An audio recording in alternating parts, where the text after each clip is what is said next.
வைகுண்ட ஏகாதசியை முன்னிட்டு இன்று அதிகாலை சுமார் மணி 1:40க்கு திருப்பதி ஏழுமலையான் கோவிலில் சொர்க்கவாசல் திறக்கப்பட்டது.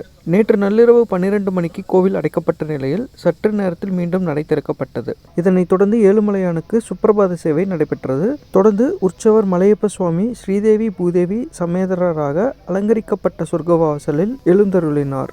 அங்கு உற்சவர்களுக்கு சிறப்பு பூஜைகள் மேற்கொள்ளப்பட்டன.